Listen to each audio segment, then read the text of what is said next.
blue circle of death in. Oh, good morning. Good morning.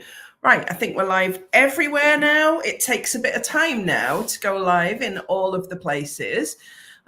So I hope you're well. I hope you've had a great bank holiday weekend.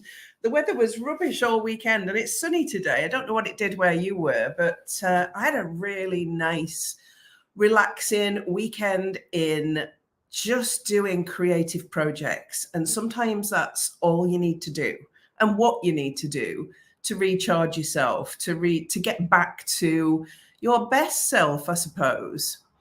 To make sure that you're performing at peak performance.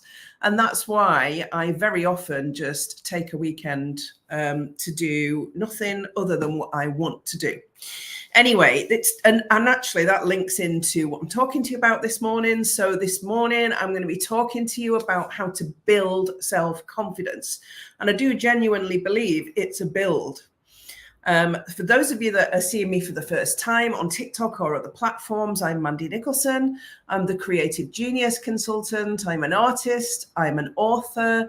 I'm a creative retreat owner in Scotland, and I help creative women to launch, grow, and scale their businesses and make more money. And one of the things that I come across so often, particularly in the early days of working with people, and if I'm looking up and down, it's because I've got TikTok up there and I've got the rest of you down here. So I'm trying to talk to all of you at the same time in different places. See, I'm a talker with my hands. One of the most prevalent things that I come across, issues that I come across with my clients, is their self-confidence. And, actually, sorry, that was me. Oh no, no, sorry, I can't have you on the live. I'm busy. I've just added someone to the live and I didn't mean to. I need to go now. That was really silly. Sorry, I just added someone to the live on TikTok. I didn't know you could do that. So how weird is that? Still learning about TikTok, guys, by the way, but quite confidently just switched them off. It was a bloke. Hey, don't come and join my TikTok if I don't know you. Right, so I'm starting TikTok again here. Honestly, it's a good job you know me, some of you, isn't it? And you know that, and actually, again, here's an example of it doesn't matter if you screw up. It doesn't matter if you are making mistakes, if you're not showing up looking your best. It doesn't matter. Nobody really cares. There's lessons in it for all of us, isn't there? So confidence. What I don't want to do today is give you a list of things you need to do. Yes, I could tell you, go and increase your network, do this, do that. I want to talk to you about a very unconfident young girl who had no reason to be unconfident. And that was me, because I looked around me, and I think a lot of young teenage girls do this, looked around me and didn't think I was as pretty as slim as fun as interesting as other people. So the comparison, particularly being an artist, I was looking at others in my class when I was doing my A-levels and thinking, I'm just not as good as them. And yet it was me that landed a place in 5 universities without, and even if I'd failed my A-levels, they said they still would have taken me. But I really lacked confidence. And I don't know where that comes from in young years. I think it comes from, obviously I'm Gen X. So literally just Gen X, was born at the end of 64. So I'll only just tip into the Gen X. I prefer to be referred to as Gen X, if you need to be referred to as anything. But I raised myself. My parents were both working. I was out from 9 till 5 every day, come home for tea, went out with a jam sandwich in a packet, and raised myself. We were climbing trees. We were going to places that we didn't even know where they were, in Manchester, by the way, because that's where I grew up. So I really lacked, I suppose, guidance and somebody steering me in the direction of, there's nothing to stop you being confident. You should be confident because you're brilliant. And then at school, being told that I needed to learn academic subjects instead of art because I'd never get a job. We kind of hold on to childhood lessons and childhood trauma, and this drives the confidence that we have through life. So a lot of people that are really, really, really confident throughout their lives have had a really good nurturing upbringing. That doesn't mean this is the rule, because it's not the rule. It can be anything, but most of us that struggle with confidence along the way have had something that's made them different. And a lot of us are creatives. Guess what makes you different? That creative brain, the way that you think when you're sitting in the classroom and everybody else is just writing and you're figuring out 16 other problems or thinking about lots of different things. You feel different right from the get-go. Certainly I have as a creative. Even in business, when I was working, in retail for all of those decades, I thought differently to my peers. I behaved differently. I ran my business differently than my peers. And, that makes you doubt yourself and wonder whether you're doing things the right way because you're doing it differently. So here's some of the things that I've learned over the years. And I can't, like I said at the start, I don't want to give you a list of things to do. I want to talk to you about the things I've done that have worked for me. And that doesn't mean they'll work for you because you're different to me. You've had a different upbringing. You've had different things happen to you in your life. You've had life events. So how can you ever compare yourself to me? You can't. So your life is yours and you've got to find your way. But here's some of the things that I've done. I stopped giving a shit about what anybody thought about me a long time ago. And it's easy to say that and not so easy to do for some people, because a lot of people, particularly that I've met a lot over the years, are people pleasers. They're women in particular, nurturers, wanting to please their husband, their parents, their peers, having to keep up with people. We are people pleasers sometimes. And I was to a certain extent all those years ago.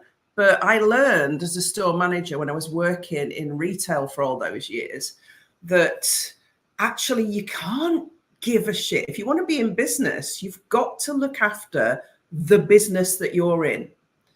Because if you try and help everybody else, then, and you try and be too empathic and you do people please, how are you ever going to manage a team of people? How are you ever going to manage yourself to have a better life and to have a better business? And we're talking business here because confidence in business is everything.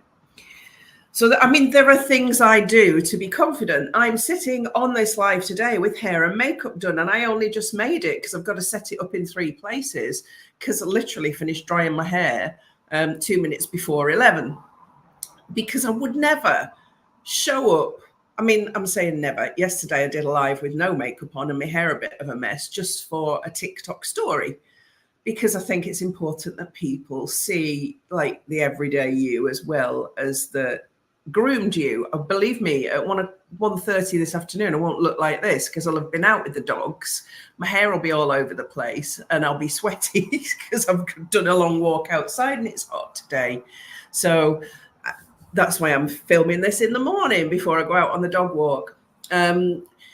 You have standards. So that's the first thing. Set yourself, what's the standard of how do I feel the best when I show up? So what do I need to do to feel my best that I can physically do myself to feel the best version of me? So is that up, showered, hair, makeup, beds made? Because this is me I'm talking about. Bed made. I'm going to decline that person. Sorry. Yet again on TikTok, somebody trying to get onto my TikTok. Stop doing that. I don't want you on. So yeah, up, hair done, makeup done, beds made, hoovering done. I don't do that anymore. That's something that my son does for me every day. Hoovers right round the house for me, make sure that the house is, as it should be. And I feel better if I know everything's done and I'm looking the best I can for my age. You know, I'm not a young girl anymore with perfect skin and skinny like I used to be. I am what I am. And accepting that and finding love for yourself is, for me, is the first part of building your self-confidence. Not always easy. I've got everybody and their granny trying to join my live on TikTok at the minute. I don't know what's going there. I'll have to ask about that. Anybody know why everybody can ask to join your live on TikTok? And they all seem to be men. Go away, weirdos. I don't want you on my TikTok. The TikTok is not for weirdos. Okay, forgot my train of thought then. What was I saying? Yes, loving yourself, so important in your confidence. And I know some of you will be sitting there saying, that's really easy to say, Mandy, not so easy to do. I wasn't loved as a child. I was picked on when I was growing up. I've never fit in. I've always felt awkward, all of those things. I hear all of those things. And actually, you know what? Whatever you are right now is good. It's perfect. You're fine. You don't have to be anything. You don't have to look like anything. If you look great without makeup and your hair just combed and put in a ponytail, get yourself on a live looking like that, because goodness me, that's an amazing thing. But do what you need to do to feel confident, whatever that is personally in your life, before you enter your business. So I want you to think about your business as a job that you're going to, even if it's from one room to another. If you were going out on public transport, going to work and working in an office for 8 hours, how much effort would you make to go into that job? And can you do the same thing to go into your business? Now, if you're an artist, you're not going to do that. You're painting, you're going to get messy. And if that's how you're making money that day, that's fine. But the next day you might be doing some social media or some lives. Think about how you would go to work and view your job in the same way as you would if you were leaving to go to work. Loving yourself and having some standards for yourself that are based on your values. What's important to you? What are the things that bring you the most joy on a daily basis? Do them. I love going out with my dogs every single day, even though walking is hard for me at the minute because of my hips and because of my arthritis. That's difficult for me. But I love going out every morning with my dogs. I am going to say that Diesel got me up at 5:35 this morning, and I didn't love him very much for doing that. And I had to go back to bed for a nap, which was why I was late getting ready. But I love that fresh air in the morning, going out, watching him run around a field just filled with joy because he's got a ball to chase. And that makes me feel good. And I come back from that walk normally and I'm in the shower and I get myself ready for the day. I'm an early riser. I always have been. So I have a set of things that I do. So what are your set of things that you do that bring you joy, that make you feel ready to face the world and ready to get yourself to work? Because that's what's really important here, is what's the thing that's going to bring you that feeling of, I feel good at the minute. I feel okay. I feel I can tackle this today. I think that's one of the most important things that you can do for self-confidence, is setting your own boundaries for yourself about the things that make you feel good. If eating a greasy breakfast doesn't make you feel good, don't do it. If eating muesli makes you feel good, eat that. But do what makes you feel good. Don't worry. Believe me, I am 60 this year. Do not worry about fitting into society, because most of us as creatives have never really fit in and never really will. Why should we? Neurodivergence is, booming at the minute. There's lots of people talking about it on TikTok, on other platforms. And actually, I'm an autistic woman. I am undiagnosed autistic. How I've survived to 60 without a diagnosis, I don't know. But actually, what difference would it make to me now? None. I've learned about myself over the years because I've got 2 children on the autistic spectrum, and I did not want those 2 children to struggle with their self-confidence. So my job was to help them with that. I didn't have that myself growing up because It just wasn't a thing in that generation that parents would, demand a diagnosis if their kids didn't fit in. It was, it was a whole different generation. That's all I'm going to say. So if you're neurodivergent, that can also impact on your confidence, because again, the thoughts that are running through your head, how different you feel, this brain of yours that's going to take you to a million places every single day that you don't necessarily want to be, because that's the nature of things. The creative brain is the same. You're doing something, you're thinking of 14 other things, and you think of something better to do, you leave the thing you're doing, you procrastinate. All of those things impact on your confidence, because you're not actually confident in the decisions that you make in your business to move it forward, or the decisions that you make in your life to move it forward. And I think the moment you accept yourself for who you are and what you are right now, today, in the present moment, and tell yourself that you are worthy and you love yourself, that's the moment you can start to bring change. That's why I wanted to talk about self-confidence all week this week. So, how do you do that? I can't do that for you. Believe me, if this is something that's impacting your mental health, you need to go and seek out a mental health professional or a coach or some support with this, because watching a live with me is not going to do anything for you other than maybe point you in the right direction.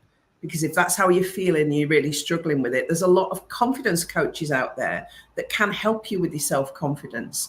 Invest in yourself. If you have struggled with this for a long time and it's something that is stopping you being all the things that you could potentially be, please get some help. That's the main thing I will say to you. Please get some help. It's like trying to start a business and grow it into a really successful business without a business coach, without an accountant, without maybe some legal advice, because these are the professionals that can help you to build a better business when you start. So confidence is not only about you, self-love, how you view yourself and how you accept yourself today in the moment, not based on any past events. Yeah. It's about surrounding yourself with people that can help you do the thing that you want to do. I was speaking to one of my clients yesterday, and one of the things that impacts really bigly, what a word, bigly. I'm actually going to hashtag that, bigly, really bigly. See, that's the autistic brain. You never know what's going to come out. The impacts on you a lot when you've got ADHD, autism, when you are struggling with your confidence, can be limiting beliefs and the beliefs that you have about you, your decision making, your abilities and your confidence. And you can be basing them on evidence. So evidence that you failed. Maybe you've failed in a marriage, or you've failed in a couple of businesses, or you've failed some of your GCSEs, or you failed this. Therefore, you are not good enough and you are going to fail with everything, because that's the limiting belief system that happens in your brain when you've got this evidence that supports the beliefs that you have. But look for the other evidence. Look for the other evidence that we almost dismiss as human beings. The evidence where people have come and told you you've done a great job, or people have come and told you that you're beautiful. People have come and told you that you made a difference to them by listening. People have come and said, you've inspired me to dress a certain way, do a certain thing, or do this. How often do you look for that evidence and bring it to the forefront as often as you seek out the evidence from the past where you failed? And failure is nothing but learning. You'll have heard this 100 times with people talking on the internet now about coaching and these things, but it is. Failure is teaching you how not to do something. You know, when you've put your hand in a fire, that the fire is hot and you're not going to do it again. So if you build a business a certain way and it completely fails, you know not to do that again. Failure is merely a lesson that the universe is teaching you that you need to know for some time in the future. And my story kind of is everything about that, losing everything at the peak of my career and ended up at rock bottom and rebuilding that, because I could have spent a lot of time thinking that I couldn't change things, that I had failed. But actually, the fact that I kept going and kept believing in myself and kept working on my self-confidence as a single mum, accepting who I was, living in a council house, which I absolutely adored, because I was 90 seconds from the sea. I found the silver lining in every single situation that came my way when I ended up at rock bottom. And it's about that, isn't it? What's good in your life right now? What are you grateful for? And one of the things that I do very often with my clients when it comes to confidence is go and stand in front of the mirror and take a good, hard look at yourself and look for the things that you love about yourself and that you like about yourself. You know, if I was standing in front of the mirror this morning, I'd say, wow, Mandy, your hair looks really shiny and nice this morning. You did well considering that you were, last minute. And, you look okay today. I would not stand in front of the mirror and say, Mandy, you look fat, or you've got a spot on the side of your neck, or you've got this, or you've got that. I would never do that anymore. I don't do that anymore. I literally will stand in front of the mirror and look for the good stuff. How often do you do that? Go and do it 30 seconds every day. Purposely go and stand in front of your mirror. Doesn't have to be a full length mirror, any mirror. You are the most familiar thing in your life. You are the thing you look at the most in your life because you see yourself all the time. You will look at yourself hundreds, if not thousands of times a day. So if you're doing that every single time, pick out something good. Find something that you love about yourself and step into the world how you want to do it. If people look at you when you walk down the street because you're dressed weird, great. Do you know what? They're learning how to be different, not you learning how to fit in. You don't have to fit in. You don't have to conform to society's views. You are perfect just the way you are.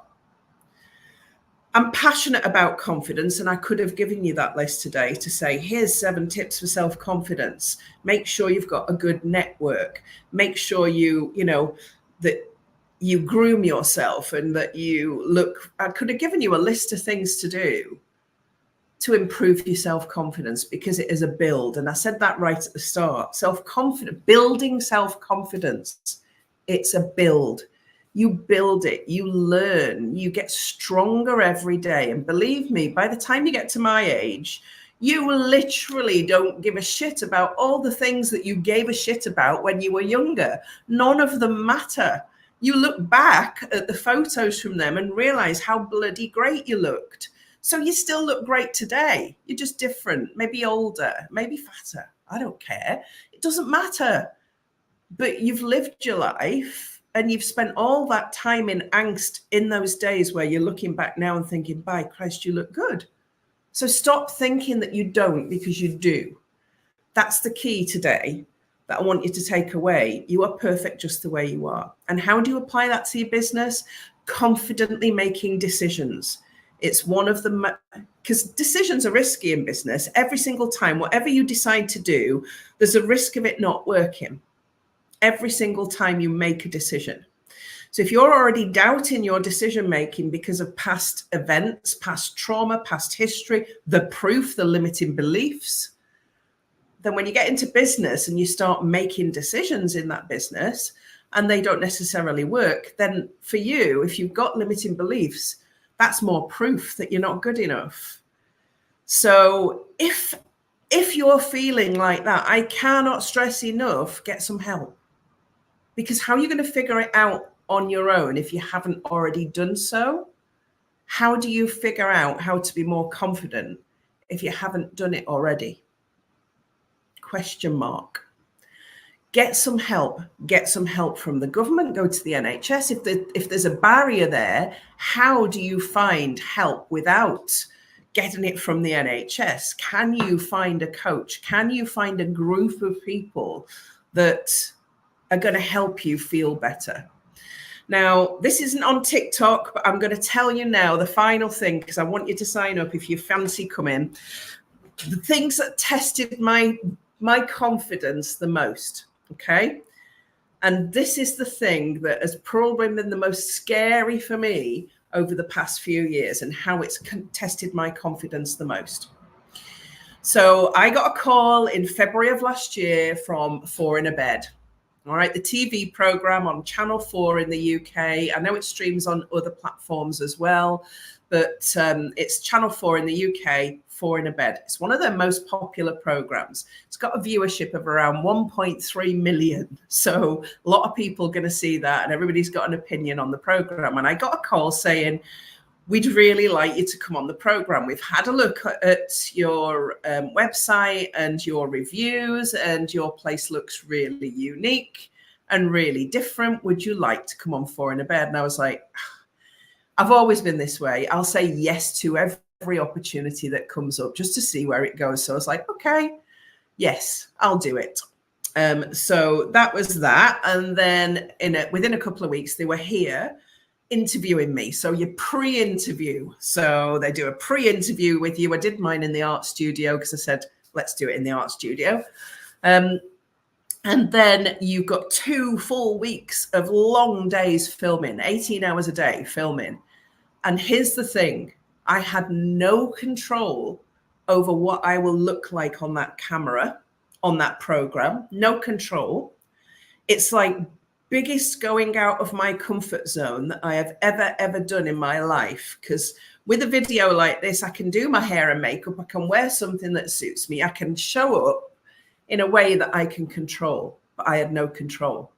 And you were tired filming 18 hours a day. And we were out in all weathers. My hair wasn't like this half the time. It was tied up, windswept, wet.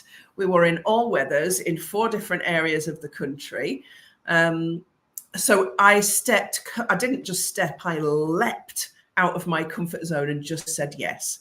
Now, I haven't seen any of the episodes. I have no idea what they are going to look like. I have no idea how I'm going to come across, because in the editing, they edit that program as to what will bring them the most viewers and what will get the most reactions. So I have no control over that. You have nothing. You sign away all your rights. Now, I have signed an NDA, so I can't tell you anything about the other contestants or about who won. I can't say anything about that, but it airs next Monday night.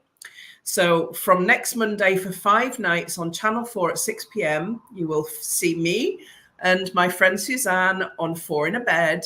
Our episode is on the Monday night, so Monday the 13th, which is next Monday. And I'm going to do a watch party. So not for TikTok, but if you go onto my website, there's a link for you to sign up for a watch party.